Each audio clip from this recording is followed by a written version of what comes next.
Welcome to another episode of Bright Headed Publishing Audiobook Book Club. I am your host, Kelly Morgan. I'm very excited today because we have something a little different. I have an author who wrote a travel book, and he calls himself the Blerd or the Black Nerd. Now, he is an avid traveler. He's motivated to create travel content due to the lack of travel information from the viewpoint of a Black person.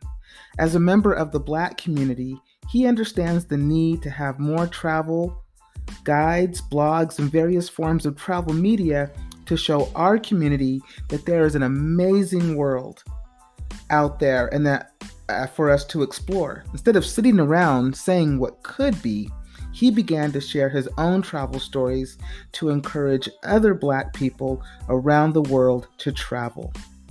He continues to explore the world, and he will be sharing his travel experiences along with the journey, and it is his hope that his content will help broaden the horizons of people in the Black community with regards to travel. I am very happy that he is here today. So, Audiobook Book Club members, welcome to the book club, Phil, the Blerd, the Black Nerd Explorer.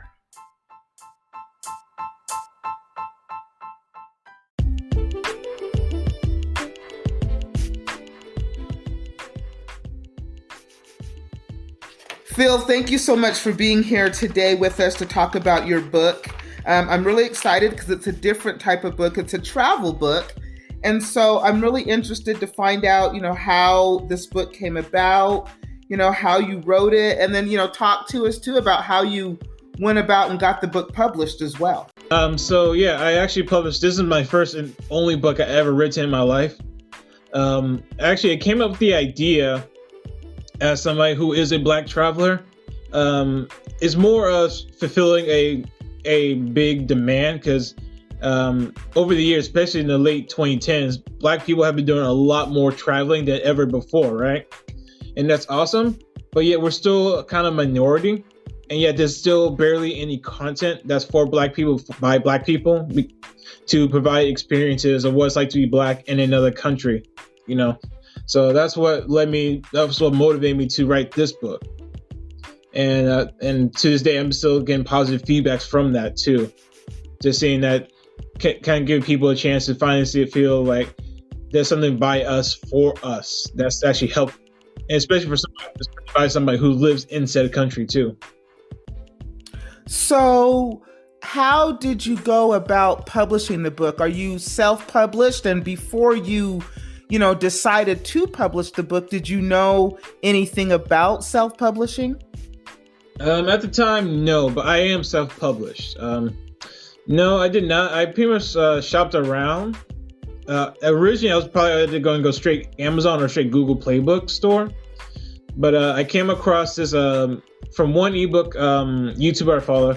He showed me this in one of his episodes. He showed he was talking about this company called Publish Drive, and that's what I'm using to publish and promote my book. So Publish Drive is a company that's created by authors for authors. What they do is you pay a subscription fee, and in exchange, they sell you a book in either ebook, print book, or audiobook format on many retail outlets, both physical and digital. So I have access to Amazon, Google Play Books, Apple Books, Barnes & Noble, Scribe, and also international stores too. So that's what I liked about this program. That's why I'm still with them to this day. So did they offer you other services such as formatting and editing and those type of things? Or did you have to bring them a finished product? Pretty much you had to bring the finished product. I believe you can also if you need to make quick edits to the book, like into the story, if you want to do that, you can do that, at least in terms of ebook format. And also they do have Amazon promotions tool, so that way you can set up keywords, whatnot for Amazon marketing. So my next question is, now that you've self-published and you said this is your first book, what what are some misconceptions you had about self-publishing that you can share with somebody else who is maybe looking at being published? One, I would say, I think I heard this quote before, that it's easier to write the book than promoting it, get the word out.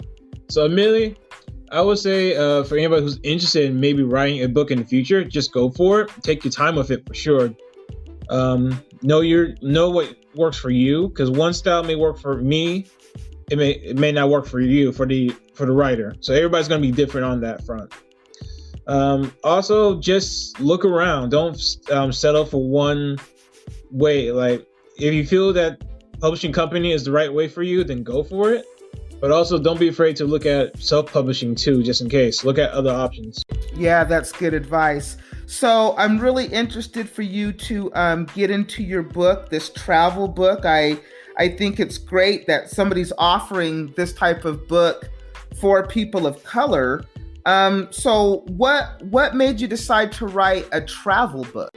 Well, I realized it's something that really hasn't been done before. Like, kind of like how, I'm sure you're familiar with the, I forgot the man's name, but he wrote the Green Book, right? I forgot his name. Right. They actually did a movie about it, but yes. Yes, a movie about it. I forgot his name. My apologies. But yeah, that would but when you look at terms of travel guides, like by, say, Lonely Planet, Nat Geo, whoever, right? Or travel I forgot the other ones, the big ones. So, but most of them are more general based. So obviously it's more for everybody. But sometimes, I think you probably agree with this, sometimes it helps to have somebody who looks like you, who's been through these experiences, could give you a general idea. So I was hoping this book, and possibly future ones, could maybe provide insight to those, especially for Black people who had never traveled before and never been outside the USA in general.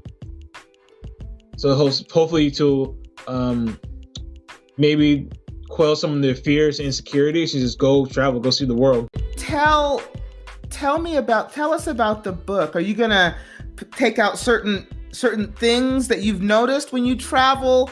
Let's get into the book. I'm really interested to kind of find out the things that you tell us in the book. So I'm going to be quiet for a little while, and I would just love to hear your insights and how you put this book together and the things that you share with us in the book. Sure. Well, it's pretty much like any typical travel guide you'll see. I talk about various locations to visit, possible locations you want to check out. I also get like tips and advice of what to do as a tourist and how to stay out of trouble. And I also provide a chapter about what it's like to be Black in Korea. So one that I heavily emphasize a lot in the book is that the fact that as foreigners in general, we'll get stared at because Korea is a homogenous nation. But the more darker you are, the more stares you will get at from everybody, both the very young, especially the very young, and the very old.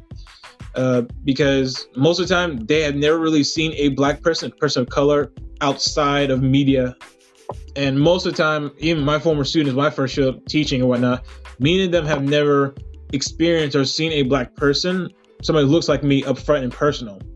So that's something I emphasize in the book. I also put an emphasis too that if you have high blood pressure for Black people, especially for Black people, if you have high blood pressure, high cholesterol, you may want to try to be careful. You want to eat Korean food because a lot of Korean foods tend to have a high sodium count. I also mentioned too a very important factor of if you have any type of food allergies, that you're going to have a very hard time trying to eat traditional Korean foods and street foods in Korea, because food allergies is not very common over here, taken that seriously compared to the West. Really? So, you had mentioned about, high blood pressure and high cholesterol and knowing, and those are things I think that most of us don't think about when we travel. What are some of the other things that you have found in traveling that you think, would be important that you point out in the book that maybe somebody else doesn't offer in their travel book? Yeah, mostly, again, sometimes, now my book in general is more of a general experience from a Black person's experience. Now, obviously, I can't So I can't only talk about from a Black one's perspective. Obviously, I can't do that, or Black LGBT person experience. So, but it's more of a general stepping stone in a way, to show what to expect for being a person of African descent in Korea. At first, so I'll admit, my first book, I kind of wrote it as a viewpoint for African Americans.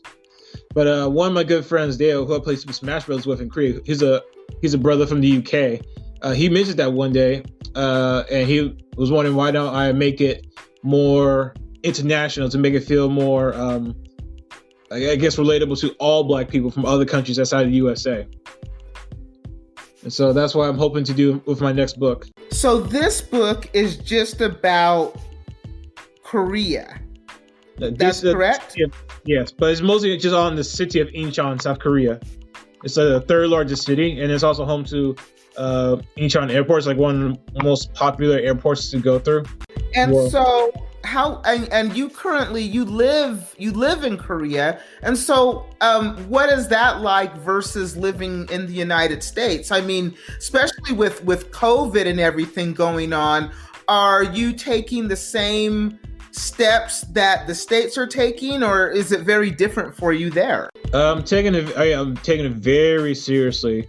I definitely want to get sick because I'm pretty sure many other teachers can agree with it. My fellow teachers can agree with this. If a foreigner teacher gets sick, tests positive for COVID, it's going to be their information is going to be plastered in the media, and so they could possibly lose any future jobs because they were tested positive, whether they were careful or not. But in a non-pandemic world, I would say I enjoy living in Korea. Sure, it has its moments, it has its flaws like any other nation, but I'll take it over USA because one, I have affordable healthcare. I'm actually able to say, oh, I feel sick, I'm gonna go to the doctor, and not have to worry about paying some enormous bill. And that's something I also mentioned in my book too. Like, if you have any health issues or you just want to go to a doctor or to a dentist, you can do that and just say pay cash or card and not have to worry about paying some giant bill that you would have to do back in the USA. Wow, that's probably really important because healthcare is definitely an issue. And so because you say a lot of the food is high in sodium content, do you have a hard time, finding things to eat? Is the cuisine differ that much from American cuisine? No, I mean, it's possible to eat. Yeah, I mean, they do have more vegetables, but some of it is like kimchi is pretty fermented. So, it has a lot of sodium, when you ferment vegetables, whatnot, it has a high sodium count. But it's possible to eat there in Korea if you're kind of like your average healthy person. But I also forgot to mention, if you're a vegetarian or just don't eat pork, you're going to have a bit of a struggle traveling, eating in Korea, because a lot of foods do use a lot of meat-based ingredients. Like there's usually fish stock, shrimp stock, oyster stock, fish. I did not know that. So you had mentioned that you're working on a second book. Tell me about that. Mm-hmm. Sure. My next book is on the city of Daegu, South Korea, which is the fourth largest city, and it's also in the middle of kind of in the center of the country. I actually lived there for a year for a job, working there, and to me, it's one of my favorite cities to live in out of South Korea. And I figured, why not? It's more kind of like step 2 to more test the waters, see if people enjoy this type of books. And if it does well, then I'm going to go ahead and start working on what I call Project Korea, which is I'm going to make a big travel guide for the whole country, talking about all of South Korea. Now that would be really exciting. So when you are promoting your book, are you promoting your book? I imagine your audience is mainly in the United States, or are you promoting internationally? I do try to do internationally, but my main focus is more on trying to get more African Americans to travel more. So that's my focus, is we don't really travel in general. I think, because for one, I think maybe you probably have this yourself. I think most African Americans, the only time I personally ever heard of a Black person ever traveling or living abroad, were always in the military, first and foremost. That's always the more common thing. when African Americans tend to travel, it is due to the military. I think a misconception about traveling is that it's expensive, which is, I think, why most people tend to shy away, especially traveling internationally. I think, and I don't know, I don't travel a lot myself. That's something I plan to remedy in the future. But one of the first things that comes up when you think about traveling abroad is the expense. Of course. Yeah, me too. I look at costs, look at certain countries I want to visit, like Japan. I put off them because it's more expensive than, say, Taiwan or the Philippines. So what tips can you give somebody who's never been to South Korea? They're coming for the first time, and for me, if I've never been any place, especially where I don't know anybody, I'll tend to go and Google and learn. But you're there, so what tips can you give me as a first-time traveler coming from the States to South Korea? Yeah, sure. You will get stared at, but don't take it as like, oh, this is racism. This is racism. Just calm down, take a deep breath. Remember, you're enjoying yourself. Yeah, maybe you could learn about the culture. Maybe you learn something new. Also, definitely learn to budget. Look at different types of lodging. Do you want to go either hotel, traditional hotel, Airbnb? Of course, also always look at your budget. And sometimes remember, when you pick your lodging, cheaper is not always the best. Like, if that's all you can afford, like the $10 hotel for 2 nights, that's all you can afford, fine. But just know you're not going to get the best experience. Yeah, that's really good advice. I think lodging is important. And so what about the culture? What are some of the things, the do's and don'ts that someone would need to be aware of, in that particular culture? A lot of things. One, just don't be coming over here shouting America, America. We're number one, Don't be like that, have that American attitude. Like, you're in another country, respect the rules. It's like the rule your mom would tell you, like when you go to another person's house, like, respect other people's house, don't be rude. Definitely don't make fun of a language. For one, if you don't know Korean or don't understand Korean, that's fine. Don't be disrespectful and, try to pretend like you know the language when you really don't. Oh, definitely one big rule I would suggest for anybody: be careful how you talk about Japan and Korea. Tuesday is very, very sensitive topic. Why is it a sensitive topic? When you say don't talk about them, you mean in a negative way? Is that what you mean? Well, any type of connotation, whether it be talk about your trip to Japan or talk about anime in general from Japan, just want to be careful because of World War II. There's very strong defamation laws. So don't try to take pictures of somebody or a company or a store or whatever and try to blast them on social media, because they can sue you and you will lose. Like, also never get in a fight or altercation with a Korean, even if it's their fault. Like, don't even try. You will lose time and time again as a foreigner. So what can you tell me about things to do as a tourist? I mean, and I would imagine that, do most people there speak English? And tell me some fun things that you would want to do as a tourist in South Korea. Yeah, you'll find some people who can speak English, depending on where you work, where you want to go to, what stores, what restaurants you end up at. So it depends. There's many things to do, especially if you like drinking. South Korea is a big drinking culture, has a strong drinking culture, and it's very common in a non-pandemic world, where people will just I had in my book actually. It's basically the idea of people will sit in front of a 7-Eleven, buy some drinks, buy some soju, some beer, and snacks, and sit down and talk and chill all night in front of the convenience store. So that's very common for both locals and foreigners to do. And also hiking. If you're an outdoors person and you enjoy walking in a hiking trail, then you're lucky. South Korea is a mountainous country, so there are plenty of hiking trails where you can go and explore, enjoy some amazing views, actually. And so what would you say general, I'm talking very general, what would you say that generally, what is the idea of Americans to South Koreans? What do they think about Americans? Usually in general, unfortunately, Korea still has this connotation of believing every stereotype they hear or see.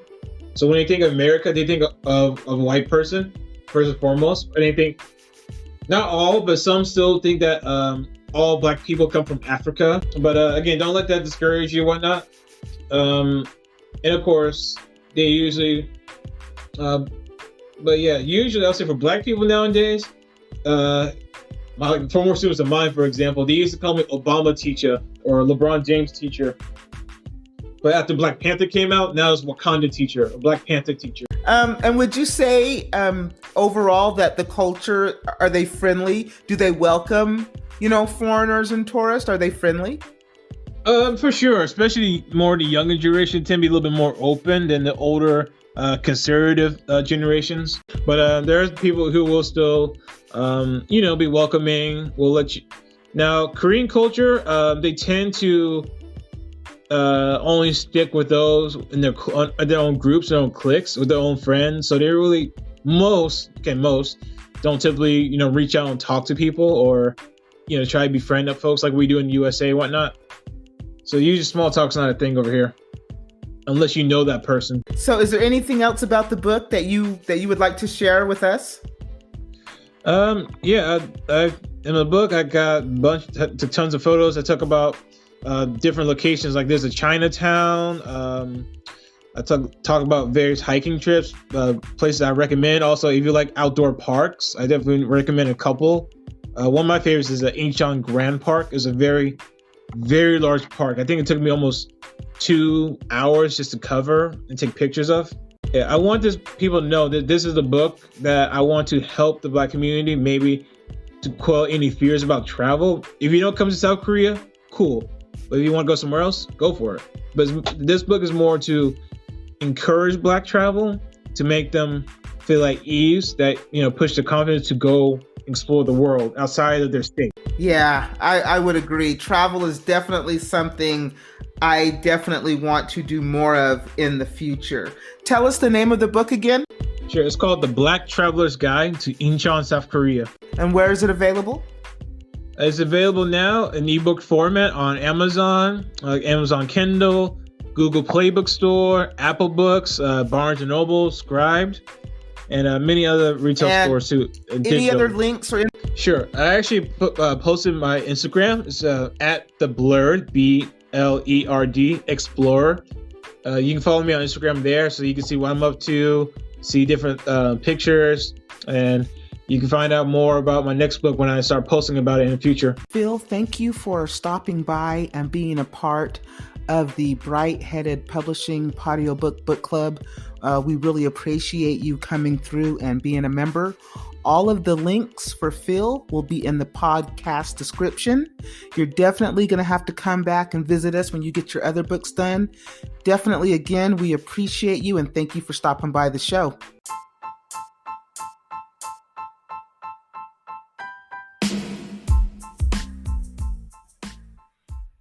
Thank you for listening to another episode of Bright Headed Publishing Audiobook Book Club. I have been your host, Kelly Morgan. We just wrapped up with the Blerd, the Black Nerd Explorer, and his book, The Black Traveler's Guide to Incheon, South Korea. His book is available on Amazon and other online ebook retailers. We'll be back next week with another episode and another guest. If you're an author or someone who supports authors, such as a graphic designer or an editor, we would love to have you join us and be a part of the book club.